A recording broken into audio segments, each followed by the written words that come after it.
Hello friends, welcome to all of you in yours YouTube channel target with Anuradha.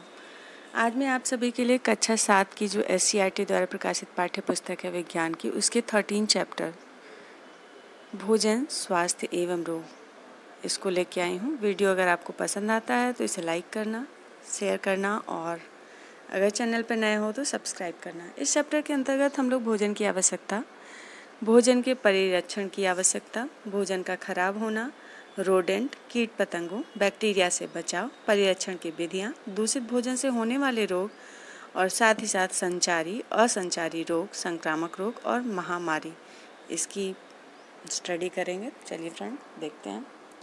भोजन की आवश्यकता।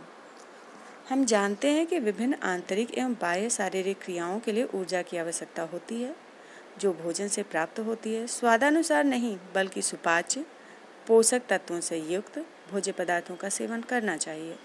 अक्सर हमारे पिता हमें ताज़ा भोजन करने को कहते हैं क्योंकि उसमें पोषक तत्वों की गुणवत्ता बरकरार होती है। अब जरा सोचकर आप बताइए कि गर्मियों में सुबह पकाई हुई सब्जी रात में खराब क्यों हो जाती है। चलिए जानते हैं। गर्मियों में तापमान अधिक होने के कारण वातावरण में उपस्थित हानिकारक जीवाणु अत्यधिक तेजी से पनपने लगते हैं, जिससे ये न केवल भोज्य पदार्थों की पौष्टिकता को कम करते हैं अपितु उन्हें विषाक्त बना देते हैं। इससे भोजन खाने योग्य नहीं रह जाता है। फलस्वरूप हमें पेट संबंधी कई तरह की दिक्कतों का सामना करना पड़ सकता है। इसके अतिरिक्त काफ़ी देर तक कटे हुए रखे फलों का स्वाद, रंग, रूप बदल जाता है, अर्थात खराब हो जाता है। डिब्बाबंद भोज्य पदार्थ भी एक समय के बाद खराब हो जाते हैं। भोज्य पदार्थों को डिब्बे में भर रख कर खाने योग्य कैसे बनाया जाता है, चलिए इसको जान लेते हैं। भोजन के परिरक्षण की आवश्यकता। अब आप समझ गए होंगे कि प्रतिदिन ताज़ा भोजन खाना स्वास्थ्यवर्धक होता है। भोज्य पदार्थों को लंबे समय तक ताज़ा और सुरक्षित रखने की आजकल की अनेक विधियाँ प्रचलित हैं। ये विधियाँ परिरक्षण कहलाती। परिरक्षण विधियों के द्वारा भोज्य पदार्थों को वातावरण में उपस्थित सूक्ष्म जीवों के संक्रमण से बचाया जा सकता है। अतः हम कह सकते हैं कि पदार्थों को भविष्य में सुरक्षित रखने के लिए किए जाने वाले उपायों को भोज्य पदार्थ का परिरक्षण कहा जाता है। भोजन का खराब होना। मुख्यतः भोजन के रंग, रूप, आकार व स्वाद में अंतर आने से यदि वह खाने योग्य नहीं रह जाता हो तो वह भोजन खराब व दूषित कहलाता है। ऐसा भोजन शरीर के विभिन्न रोगों तथा कभी कभी मृत्यु का कारण भी बन जाता है। भोज्य पदार्थों को खराब करने वाले मुख्य कारक। भोज्य पदार्थ मुख्यतः जीवाणु, यीस्ट, फफूंद आदि सूक्ष्म जीवों के कारण संक्रमित होते हैं। कीटों से भी भोज्य पदार्थ संक्रमित हो जाते हैं। यहाँ कुछ सूक्ष्म जीवों के बारे में हम जानेंगे। कवक। बहुत दिनों तक रखी हुई पाव रोटी में सफ़ेद सफ़ेद रुई जैसी संरचना बन जाती है। क्या आप बता सकते हैं ये क्या है? दरअसल ये कवक है। कवक को सामान्य बोलचाल की भाषा में फफूंद कहा जाता है। ये नम स्थान पर रखी रोटी, डबल रोटी, अचार, फल, सब्जी, चमड़ा आदि पर सफ़ेद जालों जैसी रचना बना लेते हैं। कुछ कवक जैसे कि राइजोपस, म्यूकर, एस्परजिलस आदि खाद्य पदार्थों को नष्ट कर देते हैं। जीवाणु। जीवाणु जो है सर्वव्यापी हैं, ये हर जगह पाए जाते हैं। हानिकारक जीवाणु भोज्य पदार्थों को दूषित कर देते हैं, जिसे ग्रहण करने से निमोनिया, हैजा, पेचिस, पेट दर्द, उल्टी आदि बीमारियां हो जाती हैं। यीस्ट या खमीर। खमीर जो है वायु में पाए जाने वाले एक कोष की सूक्ष्म जीव होते हैं। इन्हें वृद्धि के लिए नमी तथा उचित तापमान की आवश्यकता होती है। यीस्ट की क्रिया कार्बोहाइड्रेट युक्त पदार्थों पर होती है, जिससे वह अल्कोहल में बदल देते हैं और पदार्थ में खट्टापन आ जाता है। यीस्ट का उपयोग हमारे लिए लाभदायक भी है। कुछ खाद्य पदार्थों में इसकी थोड़ी सी मात्रा डालकर 3-4 घंटे रखा जाता है और फिर खाद्य सामग्री को तैयार की जाती है। जैसे डबल रोटी बनाने में डबल रोटी स्पंजी हो जाती है, इसी प्रकार जलेबी बनाने में भी इसका प्रयोग किया जाता है। रोडेंट या कीट पतंगे। लंबे समय तक बंद बर्तनों में रखे विभिन्न अनाज जैसे गेहूँ, चना, मटर का अवलोकन अगर किया जाए तो हम देखते हैं कि अनाज में कुछ जंतु जैसे कि घुन उसे खाकर नष्ट कर देते हैं। अनाजों को खुला छोड़ देने पर चूहे मीन्स रोडेंट उसे खा जाते हैं। इसी प्रकार विभिन्न प्रकार की सब्जियां भी कीटों द्वारा खाकर नष्ट कर दी जाती हैं, जैसे गोभी कीट, बैगन छेदक कीट आदि। भोजन के परिरक्षण की विधियाँ। भोजन परिरक्षण की कई विधियाँ हैं, जिसमें से विविध प्रकार के भोज्य पदार्थ परिरक्षित किए जाते हैं, जो निम्न प्रकार से। पहला है सुखाना या निर्जलीकरण। यह साधारण एवं सर्वाधिक उपयोग में की जाने वाली विधि है। धूप में भोज्य पदार्थों को सुखाना एक पुरानी तथा बहुत प्रचलित विधि है। इस विधि में सूर्य किरणों से प्राप्त ऊष्मा द्वारा भोज्य पदार्थों को सुखाया जाता है, जिससे उसमें उपस्थित जल की मात्रा वाष्पीकृत हो जाती है और सूक्ष्म जीवों के वृद्धि के अवसर कम हो जाते हैं। धूप में अनाज, दालें, पापड़, बड़ी, आलू चिप्स, सिवैयाँ, आंवला, गोभी, मेथी, चना, आम आदि सुखाना निर्जलीकरण है। आजकल कृत्रिम विधियों द्वारा भी निर्जलीकरण किया जाता है। सब्जियों में मटर, गोभी को सुखाकर डिब्बों, थैलियों आदि में बंद करके रखा जाता है, जिन्हें गर्मियों में उपयोग करते हैं।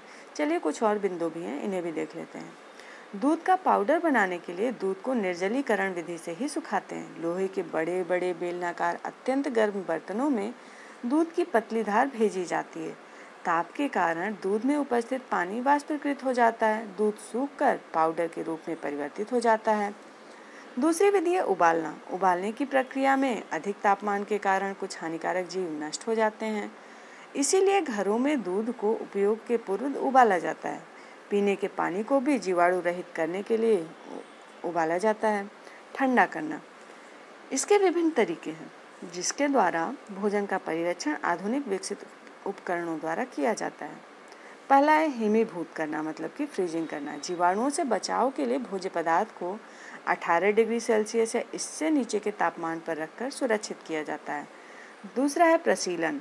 भोजन को ठंडे स्थान पर रखकर घरों में हरी सब्जियों, फलों को गीले कपड़े से ढककर तथा बनी हुई सब्जियों को ठंडे पानी में रखकर भोज्य पदार्थों का परिरक्षण किया जाता है। आजकल घरों में भोज्य पदार्थों को संरक्षित करने के लिए रेफ्रिजरेटर या फ्रिज का उपयोग किया जाता है। रेफ्रिजरेटर में भोजन को 7 डिग्री से 10 डिग्री सेल्सियस तापमान पर रखा जाता है। कम तापक्रम सूक्ष्म जीवों में फफूंद जीवाणु की वृद्धि को रोक देता है, जिससे भोज्य पदार्थों में उपस्थित पोषक तत्व खराब नहीं होते। इस प्रकार रेफ्रिजरेटर में भोज्य पदार्थों के पोषक तत्वों को कुछ समय तक सुरक्षित रखा जा सकता है। तीसरा है हिमीकरण से सुखाना। कस्टर्ड पाउडर, सूप तथा कॉफ़ी इस विधि से संरक्षित किए जाते हैं।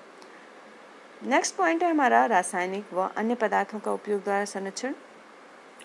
कुछ रासायनिक पदार्थ भी सूक्ष्म जीवों को उत्पन्न होने से रोकते हैं, जैसे sodium metabisulphide, potassium metabisulphide, sodium benzoate, सिरका आदि ऐसे ही रासायनिक पदार्थ हैं। इसके अतिरिक्त नमक, शक्कर, खाद्य तेल आदि का उपयोग भी भोज्य पदार्थों को संरक्षण में किया जाता है, जैसे अचार, मुरब्बा, जैम, जेली, टमाटर सॉस आदि।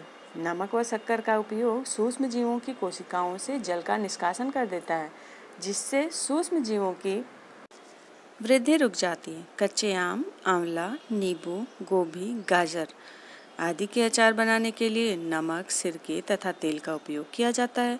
ये तीनों भी सूक्ष्म जीवों की वृद्धि को रोकने का कार्य करते हैं। पांचवा है डिब्बाबंदी या कैनिंग। अनेक भोज्य पदार्थ जैसे मटर, अनानास आदि प्राकृतिक रूप में इस विधि द्वारा वायुरुद्ध डिब्बों में बंद कर संरक्षित किए जाते हैं। छठवां है पाश्चुरीकरण। इस विधि में दूध को पहले आधा घंटा 63 डिग्री सेल्सियस पर या फिर 15 सेकंड के लिए 72 डिग्री सेल्सियस पर गर्म करते हैं। उसके बाद तुरंत 10 डिग्री सेल्सियस तक ठंडा करके जीवाणु रहित पैकेट में बंद कर ठंडे स्थान में भंडारण कर लेते हैं। भोजन की गुणवत्ता को बनाए रखने के उपाय। भोज्य पदार्थों को आवश्यकता से अधिक न पकाएं। अधिक पकाने से भोजन के पोषक तत्व नष्ट होते हैं, जैसे दाल को देर तक पकाने से प्रोटीन नष्ट होने लगती है। गेहूं के आटे की चोकर न निकालें, क्योंकि चोकर में विटामिन पाए जाते हैं। मैदा गेहूं का छिलका अलग करके बनाते हैं, इसीलिए मैदे से बनी वस्तुएं नुकसानदायक होती हैं।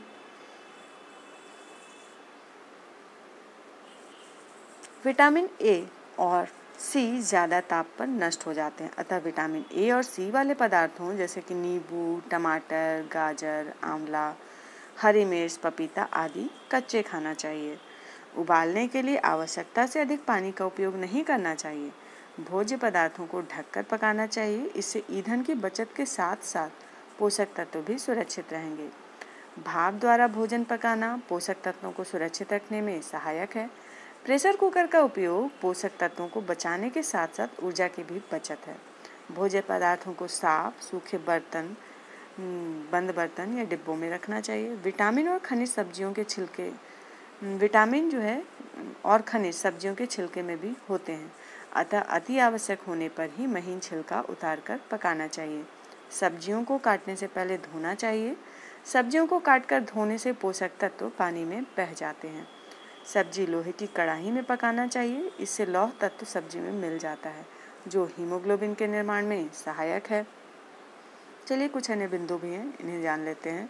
बाजार में मिलने वाले तैयार खाद्य पदार्थ जैसे नूडल्स, पिज्ज़ा, फास्ट फूड आदि संरक्षित रखने के लिए मिलाए गए रासायनिक पदार्थ स्वास्थ्य के लिए हानिकारक होते हैं, अतः हमें रासायनिक पदार्थों से संरक्षित खाद्य पदार्थ का उपयोग कम से कम करना चाहिए। खराब भोजन एवं दूषित जल से होने वाले रोग। भोजन जीवाणुओं अथवा कवकों के द्वारा खराब हो जाता है। खराब होने की स्थिति में भोजन विषैला, दूषित तथा हानिकारक हो जाता है। दूषित भोजन ग्रहण करने से पाचन क्रिया ठीक से नहीं हो पाती है और इससे विभिन्न प्रकार के रोग होने की संभावना होती है। जीवाणु हमारे भोजन के साथ शरीर में प्रविष्ट होकर तरह तरह के रोग उत्पन्न कर देते हैं। ऐसा भोजन खाने से कभी कभी मृत्यु भी हो जाती है। इन जीवाणुओं द्वारा उत्पन्न रोग मुख्यतः हैजा, क्षय रोग means TB, pneumonia, typhoid, diphtheria जिसे कि रोहिणी रोग भी कहा जाता है, आंतशोथ, सुजाक, पीलिया, प्लेग, कुकुर खांसी, कोढ़ तथा टेटनस आदि हैं। कवक हमारे भोजन मुख्यतः मुरब्बे, अचार, रोटी, फल तथा अनाज आदि को खराब या नष्ट कर देते हैं। राइजोपस, म्यूकर, एस्परजिलस आदि कवक हमारे भोजन को खराब कर देते हैं और शरीर में प्रविष्ट होकर कई रोग उत्पन्न करते हैं। कवक द्वारा उत्पन्न रोग मुख्यतः दाद हैं। सिर में होने वाले दाद से व्यक्ति गंजा हो जाता है। खराब भोजन के अलावा दूषित जल का प्रयोग भी भिन्न भिन्न प्रकार के रोग उत्पन्न करता है। दूषित जल में भी अनेक विषाणु तथा जीवाणु रहते हैं जो शरीर में प्रविष्ट होकर रोग पैदा करते हैं। हैजा तथा टाइफाइड, पीलिया दूषित जल से होने वाले प्रमुख रोग हैं। संचारी एवं असंचारी रोग। रोग व्यक्ति के स्वास्थ्य की वह स्थिति है जिसमें व्यक्ति की शारीरिक गतिविधियां सामान्य रूप से संचालित नहीं हो पाती और व्यक्ति किसी न किसी प्रकार के कष्ट अथवा कठिनाई का शिकार हो जाता है। गंभीर रोगों की स्थिति में समय पर समुचित उपचार न होने से व्यक्ति की मृत्यु तक हो सकती है।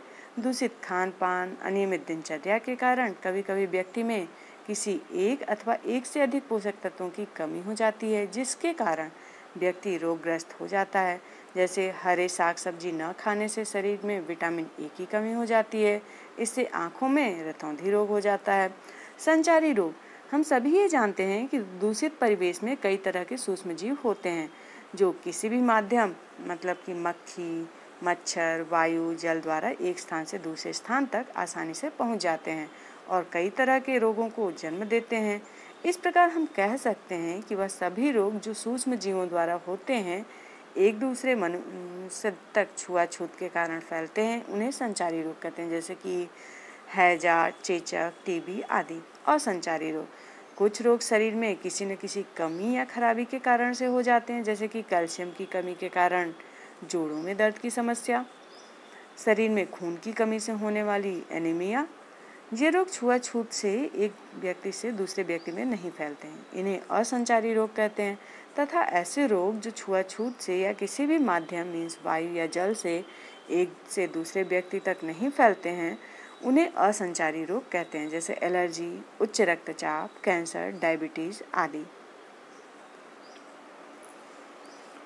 संचारी रोग। संचारी रोग ही संक्रामक होते हैं। सभी संक्रामक रोग रोगाणुओं या जीवाणुओं द्वारा स्वस्थ शरीर में प्रवेश करने के परिणाम ही स्वरूप ही होते हैं। ये रोगाणु स्वस्थ व्यक्ति के शरीर में किस प्रकार प्रवेश करते हैं, अर्थात इनका संक्रमण किस प्रकार होता है। संक्रामक रोग वायु, जल, प्रत्यक्ष संपर्क तथा रक्त के माध्यम से फैलते हैं।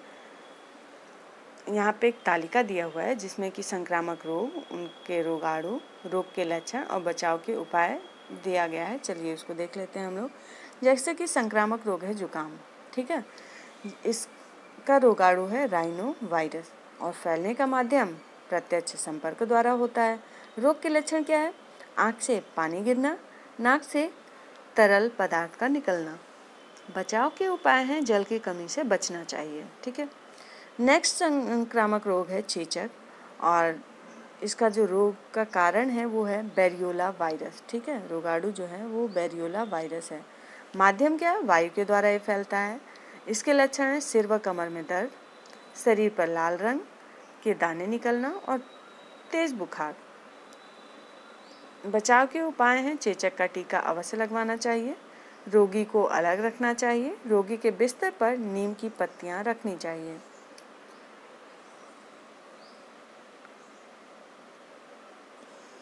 नेक्स्ट रोग है इन्फ्लुएंजा। इन्फ्लुएंजा वायरस द्वारा ये फैलता है। इसका रोगाणु इन्फ्लुएंजा वायरस है और फैलने का माध्यम क्या है? वायु के द्वारा ये फैलता है।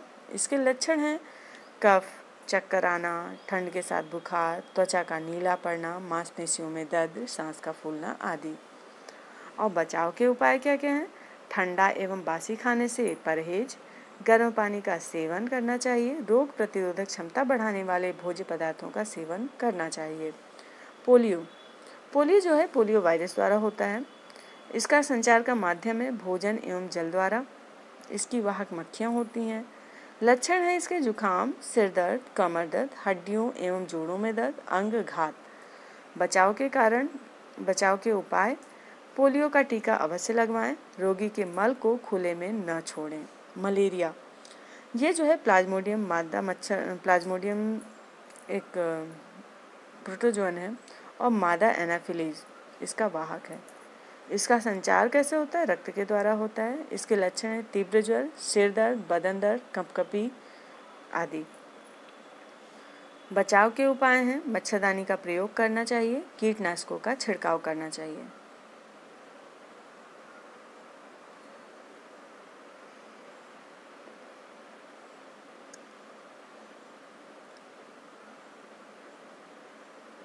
डेंगू, ये डेंगू वायरस द्वारा होता है। इसका रोगाणु जो है डेंगू वायरस है।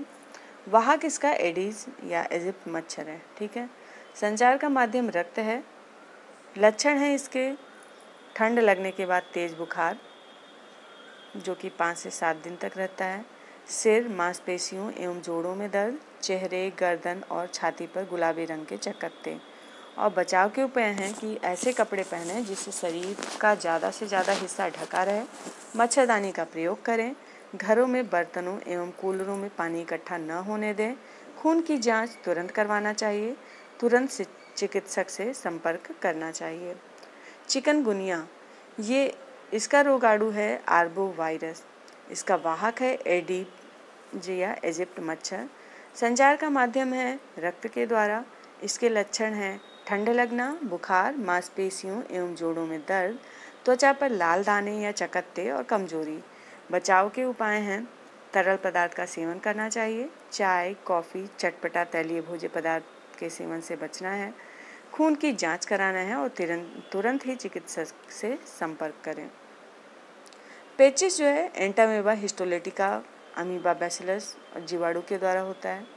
संचार का माध्यम है भोजन, जल के द्वारा होता है और इसकी वाहक है मक्खियाँ। इसमें पाचन तंत्र संबंधी रोग, बार बार दस्त का होना, पेट में ऐंठन, तरल मल का निकलना, ये लक्षण हो गए। और बचाव के उपाय हैं पानी उबालकर पिएं, भोज्य पदार्थों को ढककर रखें, कीटनाशक दवाओं का छिड़काव करना चाहिए और खुले भोज्य पदार्थों का सेवन नहीं करना चाहिए। प्लेग जो है इसका रोगाणु है पास्चुरेला, पेस्टिस और जीवाणु। ये संचार का माध्यम है पिस्सू एवं चूहे। इसके लक्षण हैं अति तीव्र ज्वर, आंखें लाल हो जाना, अंदर धंसना, जांघों में गिल्टियाँ निकल आना। बचाव के उपाय हैं लक्षण देखने पर तुरंत इलाज कराना चाहिए, चूहों को समाप्त करना चाहिए, प्लेग का टीका लगवाना चाहिए।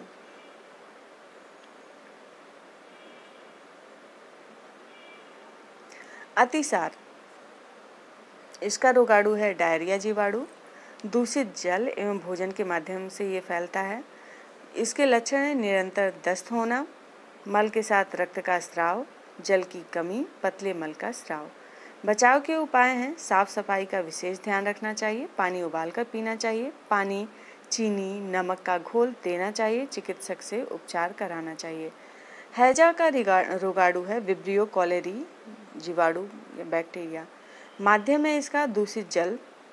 इसके लक्षण हैं सफ़ेद पतले दस्त होना, शारीरिक दुर्बलता, शरीर में ऐंठन, आँखों के नीचे काले नीले धब्बे पड़ना।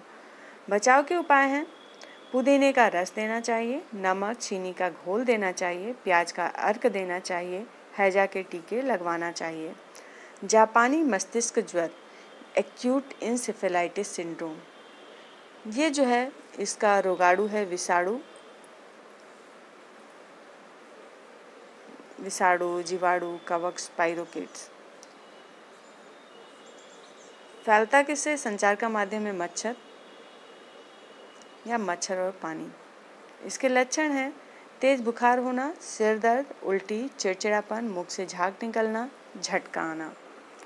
बचाव के उपाय हैं मच्छरदानी का प्रयोग, मच्छर भगाने वाले रसायनों का प्रयोग, कीटनाशकों का छिड़काव, क्लोरीन युक्त पानी का प्रयोग और बीमारी होने पर अच्छे चिकित्सक से इलाज कराना चाहिए और टीकाकरण करवाना चाहिए। संक्रामक रोगों से बचाव का सर्वोत्तम उपाय है संबंधित रोगाणुओं को नष्ट करना। रोगाणुओं को नष्ट करने की प्रक्रिया को निःसंक्रमण कहते हैं।